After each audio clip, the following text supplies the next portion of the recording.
which makes holistic body, mind, spirits, and soul.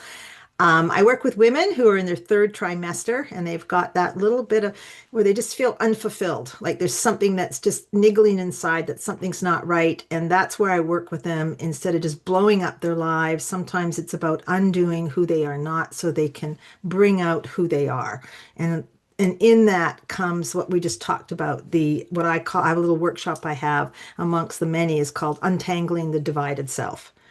And this divided self is, if you think about it, we want to go to the right, and there's another part of it that says, no, no, no, you're going to the left.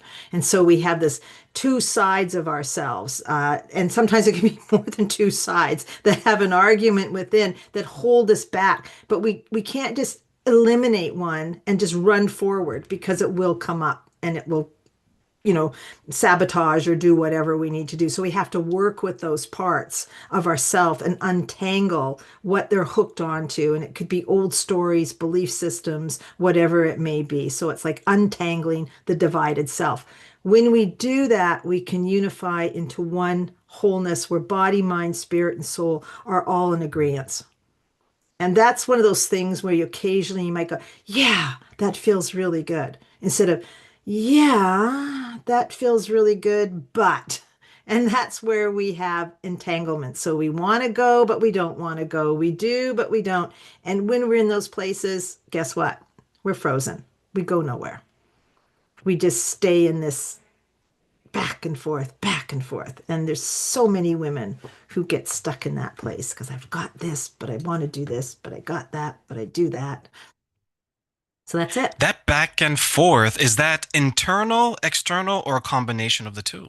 I'm going to say it's more internal. The frozen is we're not making any movement, or we start to make movement, but more than likely it's no movement is made. It's just all in the head. Yes, I'm going to do, but no, I don't do. So there's no movement. It's like a frozen state. That's the state that I'm talking about. Just frozen. Otherwise you could say we go a little bit forward and we have regret, but that's not what I'm talking about. It's that place where we just don't have movement. We want to go, we don't go, we get afraid, we pull back, we just don't do, we don't get very far. We're just caught in this tiny little loop of frozen, no movement. And that's where we can, I guess, in a sense, it's almost like we have this inner death. It's a suffocating feeling. And it's just like we want somebody else to tell us what to do. And at the same time, we don't because that other part says no. It's just this awful, horrible. Trust me, I know it because I've lived there. I've been in there. And I don't think there's anybody that has never been in that place. What to do, what not to do. Should I do this? Should I do that? I want to, I don't want to. I can, but I can't. All of this stuff that goes on. And we just battle it out until we either give up and distract over somewhere else, or we'll turn around and we'll push ourselves. But then it does, like I say, comes up to sabotage. Why are women struggling with the divided self then? Because they can't make a decision. I mean, they can't go forward. I mean, they've got loyalties. It could be if we talk about relationship, they may have loyalties, okay? Like these loyalties to a family, loyalties to partner, and it may be just something as simple as I want to change careers, but it will make maybe, financially hold things up or it might do something. So I have loyalty to this, or I have loyalty to what I said I was going to do, or to, it could be many different things. And so they get caught like the divided self is like, but if I let go of my loyalties, then who am I as a person? So it could be a sense of who I am. If I'm a loyal person, then I'm a good person. But if I abandon this and I go off to something over here, now I'm not a good person. So you can just kind of get a sense of this back and forth and this, you name it, and there'll be something in there. I'm just giving examples, but everyone has this, but sometimes they don't go to the root to untangle. They just back and forth, back and forth, back and forth. Or they just, I'm not, and I go. But then they carry the guilt into where they're going. They carry that feeling in, I'm not a good person, or I'm bad, or I've done wrong. And so they go into their future or to this new path with that feeling. And it will it actually helps be manifest in it, and it sort of like paints it. I mean, nothing's worse than going into something new, but you feel so guilty from what you brought in. How can you thoroughly enjoy it and be free in it? You can't. So it's kind of like you got to do your house cleaning, before you enter into, you got to clean up. That's kind of like the undoing. That's the tanglement. Spring cleaning isn't only for the house, it's for ourselves as well, right? Absolutely, it is. All the time. All the time. Even sometimes weekly, I was talking to my daughter the other day, and she was holding some stuff, a little bit of worries and stuff. And I said, this is not yours to worry, right? And I says, what you do is honestly pick up a rock and think, this is all the stuff I'm concerned about for another person. And I says, and honestly, just put it down on the ground. But if you carry that into your day, she's getting tired. She's getting like, it's not, what does it do? But if you could put it into like a rock that you pick up and say, I'm going to put this down on the ground. And then notice when you pick it back up. I've been a while for a while. I'm going to pick this rock. But if you put it physically in a rock and then you just pick it back up, oh, here I am carrying this around. Well, try doing that, and it weighs you down, and it makes it heavy, and it's sort of like in the way of stuff. You go to hug your kids and you got this rock on your hand. I can't totally wrap my hands around you. I got this rock in my hand. But if you put these things in a physical thing, like this is it, it really makes you start waking up. Like, what am I doing? Why am I doing it? And then you can start looking like, why do I keep picking this up? Well, this is my job. This is what I'm supposed to do. This makes me seem like I'm loving. This makes me seem like I care. Oh, we got to untangle those belief systems. Yeah, limiting beliefs are tough. And when you mentioned a rock, it reminded me when I went to this retreat and there's an activity that we all did was identify what's causing your limiting beliefs, the source of your trauma, whatever it is you want to identify it, and find a rock. Some of these women, Melanie, they found these big boulders, right? Right? Like, this is my limiting belief. This is me. This is my, I'm not good enough. This is Yeah, my divided self. yeah, And the person's like, okay, now throw it into the river. yeah, Some of these women, they found the strength to throw it. They were struggling to lift it, but trust me, when they were able to throw it, they were able to throw it. And you're absolutely right. It's like boulders in a backpack that we just put on our yeah, shoulders, we just carry around. The whole world is seeing us struggle. We know yeah, we're struggling, but at some point, because we've been carrying it for so long, we're like, okay, I'm used to this yeah, struggle. yeah. Women who are in their third trimester, as you mentioned, Yes. people pleasing. What impact does that have on the divided self and their journey? Okay. Just have to say it. How can you imagine it wouldn't? Let's just say that you want to, travel or something, right? Or you have this desire to go somewhere or to broaden yourself out or something like that, and your partner and your family is saying, no, we've got other plans for you. Can you look after the grandchildren? Can you do this? Can you do that? And you let go of what you want and desire, and so you people please. And that's your job and that's your role. You people please. And the more you people please, that's how you get love. If you want, but you have to go down and see how it is. But people pleasing is a way of, this is way I will be loved. This otherwise, underneath all of that is, I'm not worthy.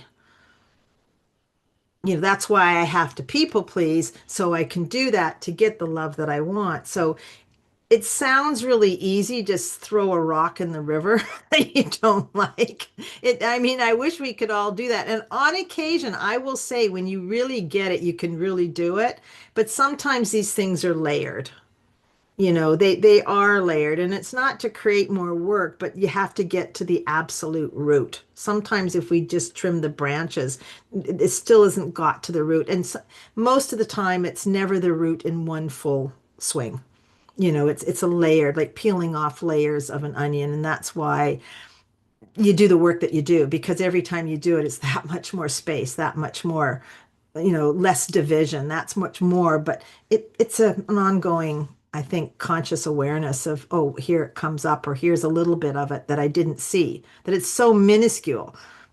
But relative to 5 years ago, before you did the work, it was an absolute people pleaser. Like you did nothing on your own.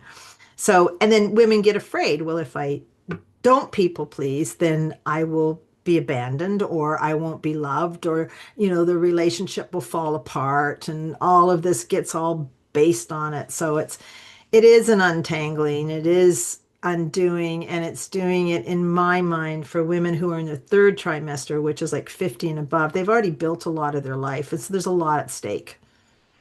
It's a lot different, like when you're 20, 30 years old, you have a little bit, I'm going to say less to lose in a sense. You can restart, you can do that. And some of the women in this age that I'm working with, that's the frozen really big part is there's a real, it's almost like this is it for the rest of my life. Otherwise, I'm going to lose everything that I have built, or otherwise there's going to be too big of a price to pay.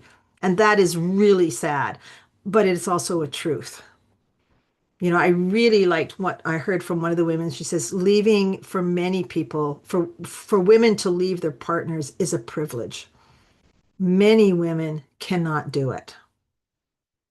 So how can you still be where you need to be or want to be and untangle and do this work? So I take it from a lot of compassion and understanding. It's not just, well, go do what you want to do. To heck with the rest of your family and everything that you've built.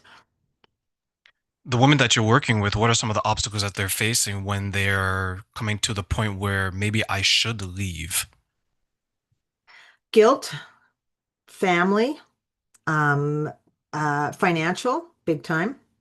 You know, sometimes it's what will people think, say, or do because there's been such a persona given out to the world that everything is fine and everything is wonderful. So there's this almost like embarrassment, a failure because this is what they have been led to believe that it's all their responsibility and the success is either they own it or they have failed. Something's wrong with them, as though it's always their job to make it right, even at the expense of themselves, That's and tough.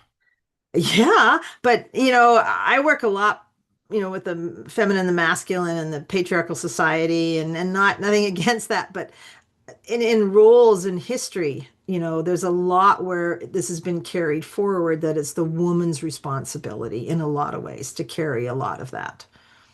It's changing, but it still traditionally has been the woman where she is the one who moves into the pleasing. She is the one who takes care of all the emotional stuff in the family to make sure everyone is okay, everyone is feeling good, everyone is happy, and hers is usually last. It's kind of like the cook that serves all the table, okay, and then everyone gets to eat and have a good, and finally she gets to eat her meal. I mean, that's, and this is why I work with women at this age because the younger women aren't so much into that as much. The roles and things have changed. But in my demographic, these were embedded in us from our parents and children, and it's a real, yeah, and we got to clean it up, and that affects our daughters, and then it can go down even more so.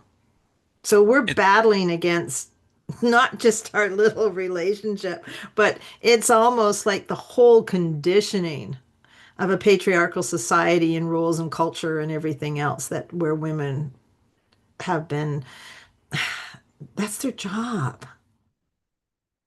you know, and they are, and how dare they if the one woman gets out and says, well, I'm doing this and I want to do that. I mean, even women will point at her and say, well, how arrogant, how selfish, I mean, there's some will look at him as a role model, but and trust me, what I'm saying is, it's not about at the expense of of your partner. I mean, that's where it's an untrue place. That's where you haven't untangled the divide.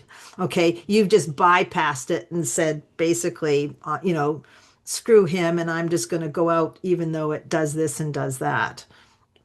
That's not what I'm saying, but a lot of women don't know how to move through untangling it so there is room for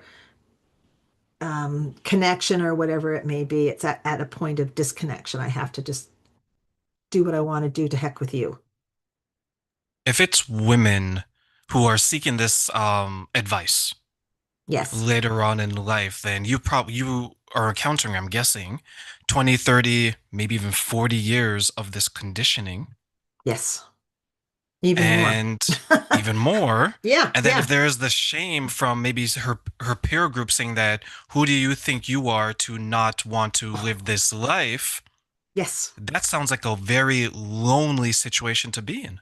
It is. It really is because when you think about it, women who are stuck in there are already, in the pleasing, they've shut down, they're accommodating, this is their role, okay? And to see someone in their same group, okay, say, I'm leaving, I'm going to go off, I'm going to do this or whatever the case may be. My husband's been an alcoholic for all this time, and I have tried to keep peace all the time, and I've done everything that I can, and I know everything kind of looked fine. And yes, I got a nice home. Yes, I got all this, but inside I am so done. Okay. And then they look at her, but they've been doing somewhat the same thing. A lot of them will say, how dare you be different? How dare you, you know, do this? And women can point fingers, trust me.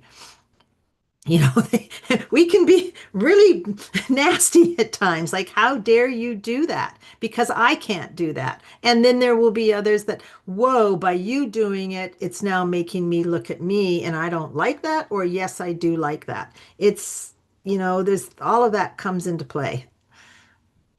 Your spirit is irritating their demons. Yes, very much so. And sometimes it can be awakening them. You don't know which way it's going to go.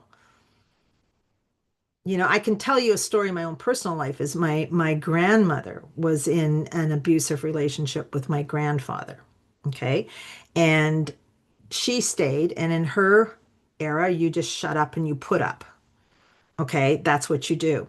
When I don't know if you know the story but me, but anyhow, I was married at a young age at 15. Can you believe that they do this nowadays at 15 years old? Well, anyhow, the man that I married was abusive.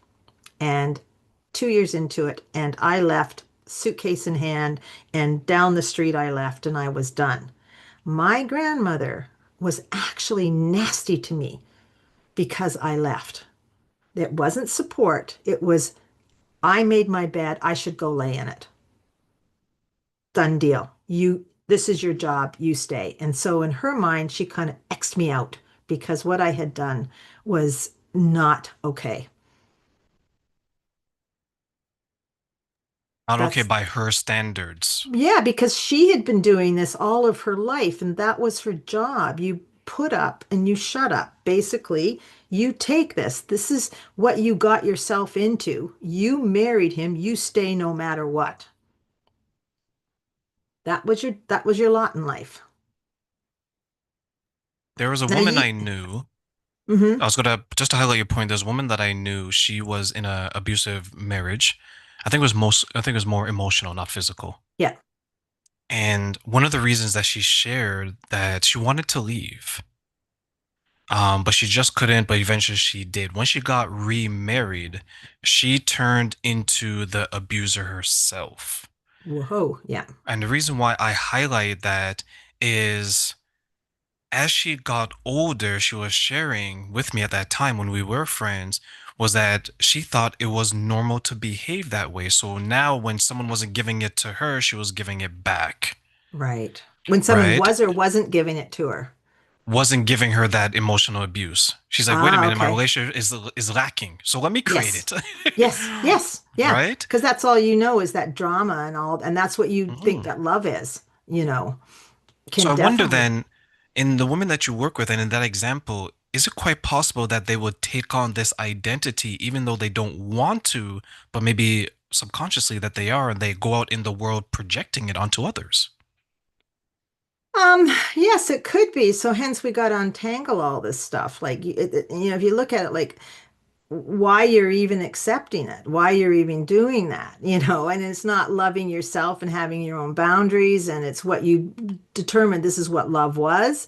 And then there's like, and there's all this adrenaline. You can be addicted to the drama. You can, well, he doesn't care if he's just agreeance, then he doesn't care. There's so much, it's so layered, and this is it's not quite talking about untangling the divide, but it is untangling and undoing all that is not. And those are the belief systems. That's the nervous system that we have to sort of slow it down, because it's like a woman who's been in a really volatile type emotional relationship and goes into someone who's very pleasing and very calm. She could perfectly think her nervous system says, what's going on?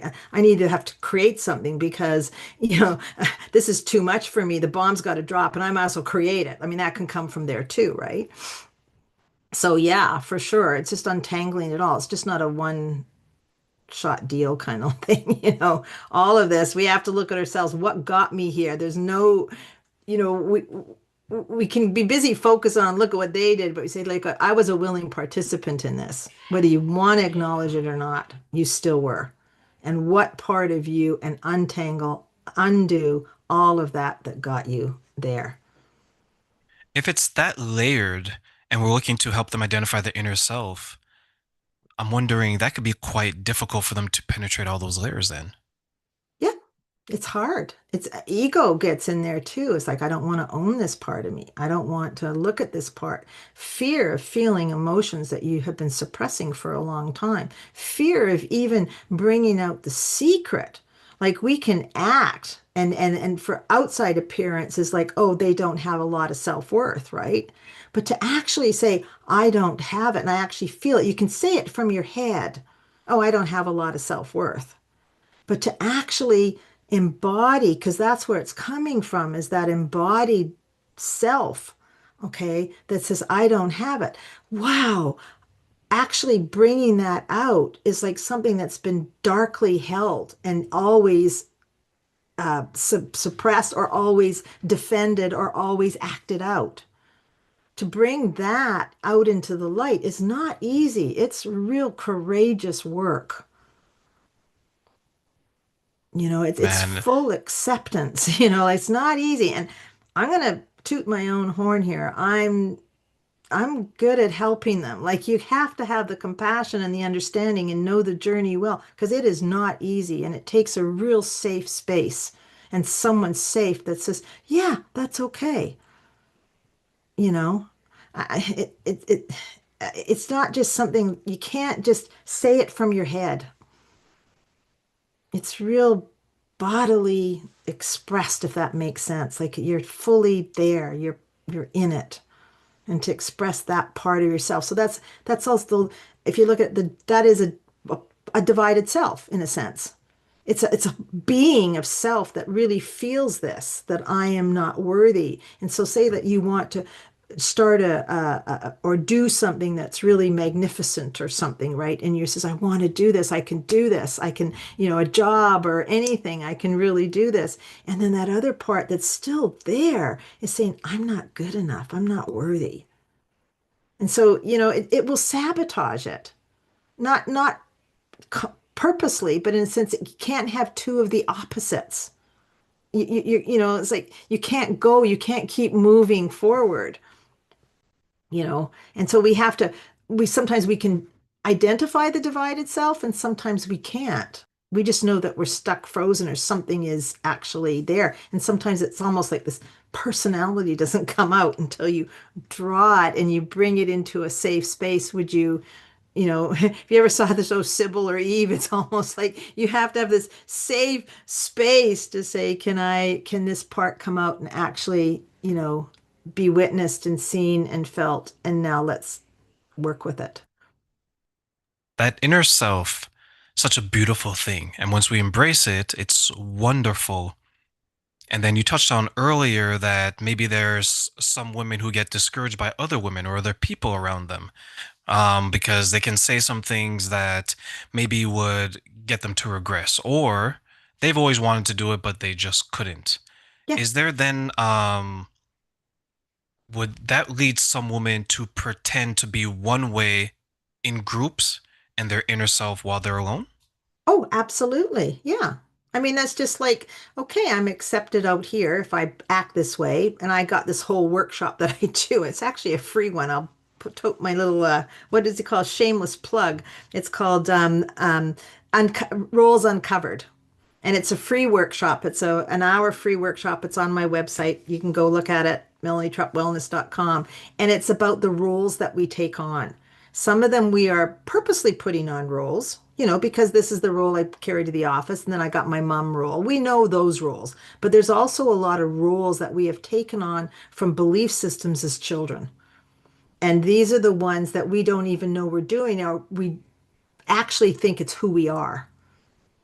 So these roles become who we think we are, but they're actually a role. And then so later on in life, if you imagine the role gets fed, the role gets nourished. So we either keep it going, but the self behind there is being starved. And so this is a place where many women will also reach me. There's something inside. I just don't feel, I don't know what it is. I can do this, I do this, I do this, but something just feels like it's dying inside because the self has been starved. The role has gotten all the accolades, it's gotten all the praise, it's got the love, it's got all of this. I mean, can you imagine? You're dress up in this role day in and day out and day in and day out, and it gets all the love and it gets all that. And you go home and you take those clothes off, and it's just like, okay. And you're alone and you're inside and you got nothing.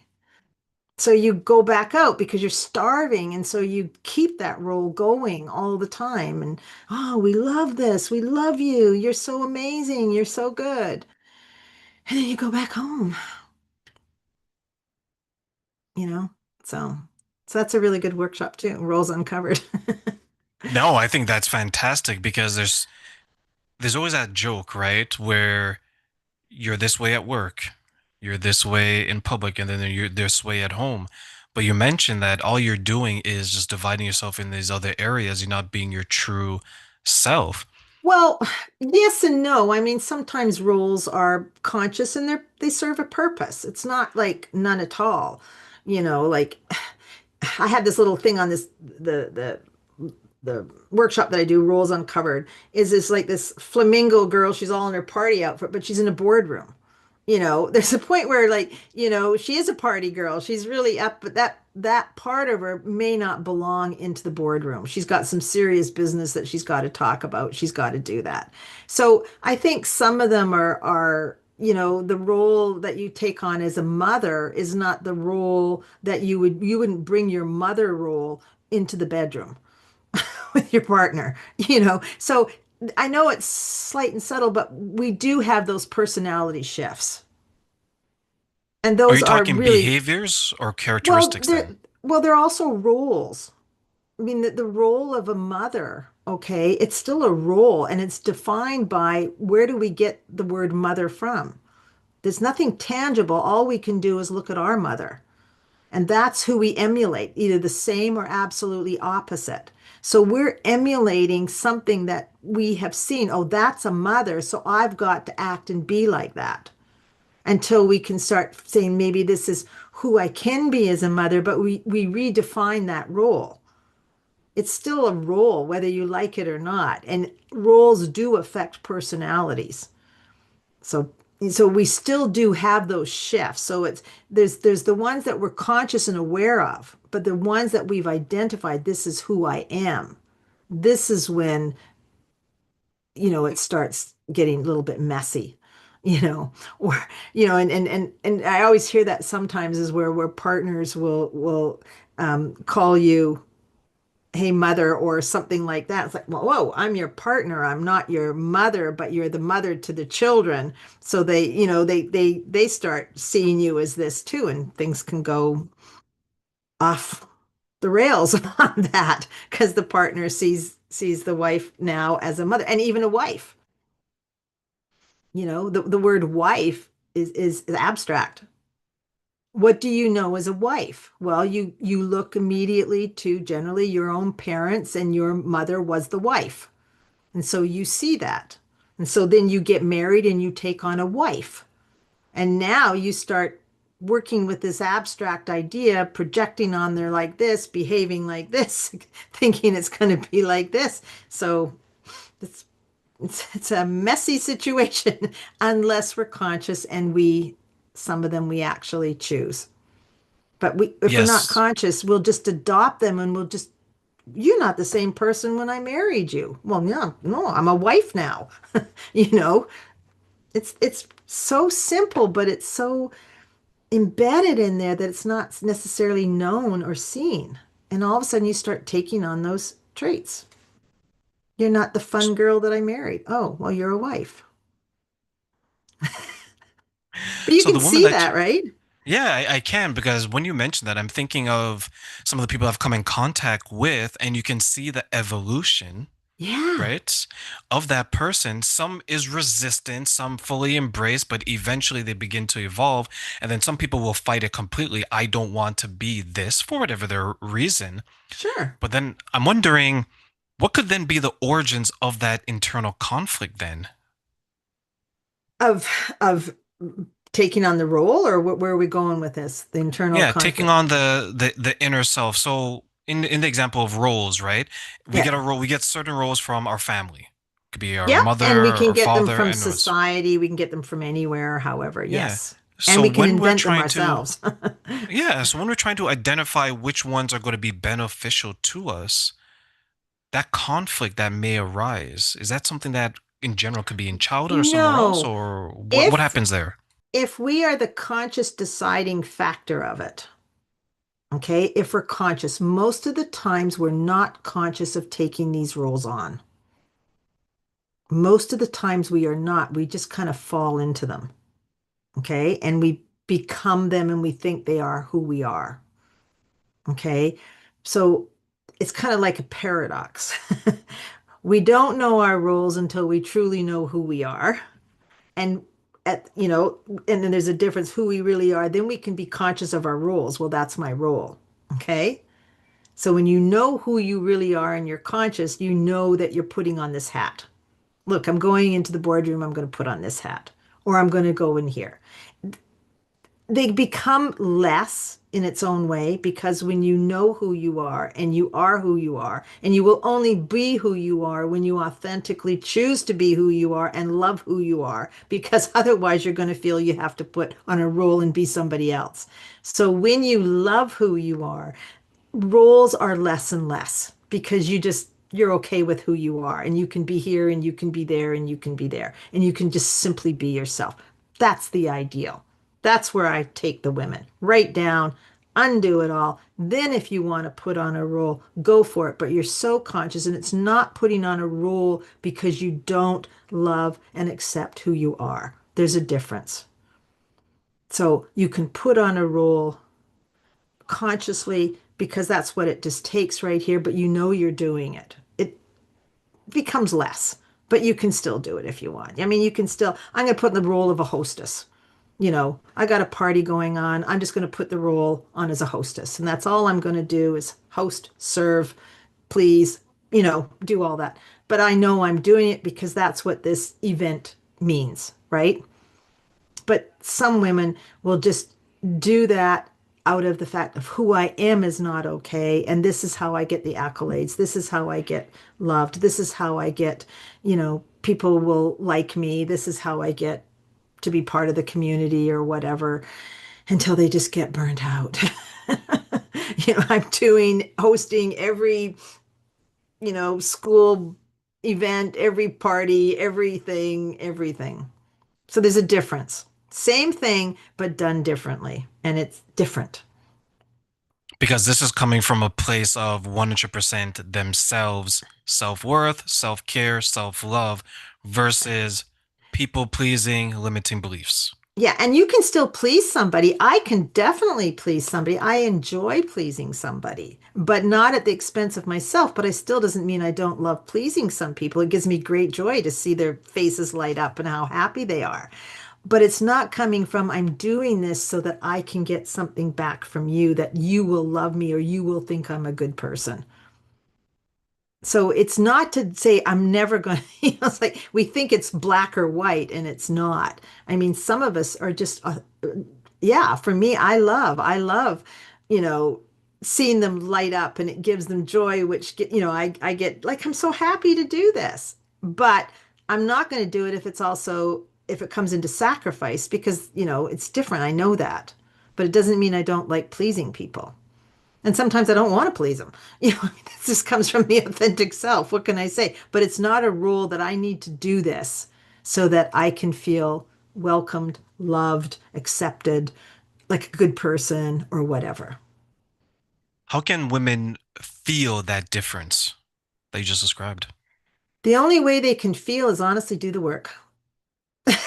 They have to undo everything that they are not in the belief systems and come back. We have to come to that place that we are lovable, who we are, that who we are is enough. And I don't mean that just like a head thing, that you got to feel it, embody it, that you come at peace with yourself. You're not searching to find something out there that's going to make you better or whatever the case may be. It's just like, it's almost like it's a complete surrender. Like, I'm enough. I'm great. Who I am is yeah. And there's something that just sort of like, but it's you can't pretend it. I mean, I've tried, okay? You hear it, oh yeah, let them, I don't care, or whatever the case may be, but you got to do the work, you know, By whose definition would that love and criteria come from? from yourself. When you can't accept yourself, why? Otherwise, you're searching out and you will always be a pawn. Trust me. It is self-love. It is acceptance and self-love. And I know it's a big buzzword, but when you think about it, if you don't, okay, you will be a pawn. What do you want from me so that I can feel like I am loved, that I am okay enough? If you think of it, we're looking, it's so crazy. Like when we're first born, it's you just think of the patterns. The child looks up into its parents. Okay. This child is vulnerable, it is, and it looks up and say, and the parent is telling them who they are and what they are. Am I lovable? Am I not lovable? That's their first outward look.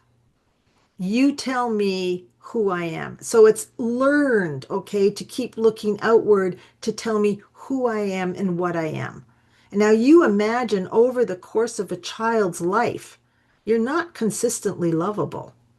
You can be the naughty little kid or whatever, and you can be this. So the child has these mixed senses of self. And so to balance it out, it's always looking for this, or it will say, well, this is then who I am, so screw society. I'm always going to be the bad one. You named it, I'm going for it. Or I'm going to try to balance this other part of me. So yesterday I looked out and my mom said, you are a little whatever, and the child takes it in and it says, well, I've got to compensate for that. But this is always here. And it constantly looking out, can I do this? But as long as you hold into it, it's like that rock that is held inside. You can compensate till the cows come home, but that rock is always in there. So you have to go in and you have to remove that. But sometimes removing it is so hard because it's also tied into, but this is also who I am. So how do you get rid of that? Like as much as you hate it, you've identified with it. And all of this other stuff has been built around that to compensate for it or to do whatever. So imagine like you just like ripping out, if you go in there like that, it's like ripping out, then you're left with, well, then who am I? This has been my whole software that's been put inside of me. Like this is everything that I know. So yeah. Yeah, you're removing it and now there's a void. What are you going to fill it with? Well, that is the fun part where I spent 10 years in India doing is you're not going to fulfill it with anything. And that is the really scary part. And that is honestly what awakening is who am I really? I'm just going to put that real clean out there. It's not about filling it with anything. But some people try to do. Like you hear women working these long hours. Of course you do, but eventually you get burnt out. I always think the universe has this really warped sense of humor that even though you're doing all this stuff, it'll come back and bite you, and you're going to come down to another collapse and saying, okay, that's not it. This is not working. This is not it. So it's just got this warped sense of humor. So I think in just I can just put my spiritual thing on this is that we're all trying to find out who we are really. And so when we're grabbing on this and grabbing on it, even this is good, and even if we've done this, something's going to crash because it's not it. It's like the universe saying, that's not it. I know it sounds really great, but that's not it, and that's not it. And some of us get the messages earlier because we can feel it inside that something's not working. And some of us just push back and I'm going to deny these feelings and I'm going to keep going. And it just drives us further and further into our head, and we've got this persona created and we'll either make it to the end, or we're going to get close and all of a sudden we're going to say, oh, I did all this for what? There's still something not filled out. There's still something not right. We're still lacking. Yeah. Yeah. And what we're really lacking is the self, being, living authentically from ourself. Because truly, that's our purpose. Because if you look at it, just being ourselves and being authentic in ourselves, we are the gift. And we don't know what it's going to be about. But when we're really ourselves, there's a purpose, there's a reason. I don't know the big scheme of plans. I don't know it all, but I have found the more that I am just authentic, the more magic, the more stuff just kind of happens. It's like you're in such alignment. Like that was already made. There's a really neat saying Ramana Maharshi would always say is, what will be, will be. Try as you may to not make it happen. And it's just sort of like when we're in alignment, it's like the path is already it's created already. It's just like, yeah, you're supposed to fit right here. It's like you're the piece of the puzzle. This is the colors of you. This is the shape of you. This is all your stuff in you. And guess what? You fit right here. But we say, that can't be me. I'm this. I want to fit over here. I got to fit over here. I got to do this. And we always wonder why we just don't have that. I see my grandson, right? And he puts these puzzles together and he gets the last piece and it's just like, or it fits. He's got such joy. It just like all these little things that just fit and it's easy. Melanie, may I ask you one final question before I let you go? Because I love that example you gave. What are three things you wish people knew about the benefits of it just fits and why? Ah, what do they wish they knew? Oh my God, their life would just be so much more easier. It doesn't mean the easy that they think it is. Okay. It just means internally, I mean, things can still happen, but there's a grace in there. There's just, it's an unfolding that you're not prying open and you're not pushing up against walls all the time. There's just an ease and there's a joy in that ease. And it doesn't mean shit things don't happen, pardon my language, because it's still well. But your response to it and everything is about it is just so different. I mean, it still happens, but there's an ease, there's a grace, there's a it's like you're taking a big breath and a huge exhale. Because I think we're so busy when we're not in our authentic self and embodied in who we are. If you just felt it, it's like we're bracing up against the world all the time. And you can, if you really, it's like you don't know it. Like if you held your fist for this for 10 years and all of a sudden you let go, it's like, whoa. But this gets so normal. So our whole body, our whole energy is bracing up against something. And we don't know it until we have done that deep exhale where we have totally let go and just fell into being the perfect piece of the big puzzle.